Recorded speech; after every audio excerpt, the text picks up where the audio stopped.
The big bad wolf wiped off the grime on the glass exterior wall, only to discover that all the employees inside were plump, delicious sheep. An evil plan instantly formed in his mind. First, he disguised himself as a docile dog, then used a forged resume to directly apply for a job at the sheep company. The dog boss, seeing that the wolf was one of his kind, hired him without much thought. On his first day, many sheep colleagues trembled in fear upon seeing the big bad wolf, but he paid no mind and quietly settled into his workstation. He first hid the tools needed for his scheme in the drawer. Just then, a colleague brought over a stack of documents for him to process. But instead of reviewing them, the big bad wolf started drafting his sheep-catching plan on top. Lunchtime quickly arrived, and a considerate colleague invited him to eat. The big bad wolf swiftly tossed his completed plan on the ground and headed to the company break room. A sheep colleague poured him a can of dog food. To avoid exposing his identity, the big bad wolf choked down a mouthful despite his disgust. To his surprise, the dog food surprisingly suited his taste, and he quickly finished a large bowl. From then on, he fell in love with dog food, and his sheep-catching plan transformed into a plan to become a permanent employee. To secure a permanent position, he continuously sought advice from his sheep colleagues on work matters.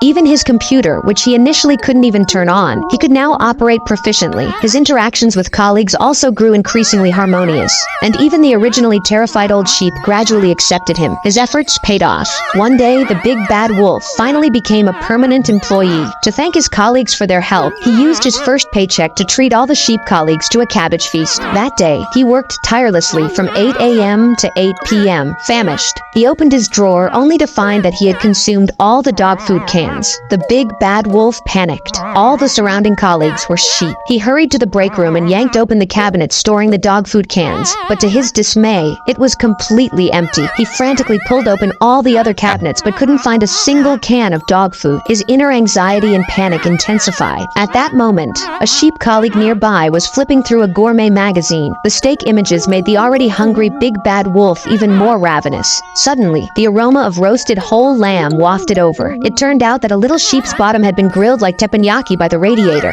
Seeing the oily sheep bottom, the big bad wolf, afraid he couldn't resist, swiftly ran out of the break room, narrowly missing the little sheep who came to deliver the cans. To protect everyone and keep his job, the big bad wolf decided to take the elevator downstairs to buy lunch. However, just as the elevator doors closed, a large group of little sheep suddenly rushed in. When the elevator reopened, it had turned into a scene of carnage. And so, the big bad wolf successfully lost his job as a dog and could only return to his old ways. However, when he scraped off the grime on the glass of the next floor, he discovered an office with feathers flying everywhere, and thus, a new sinister plot began to take shape in his mind.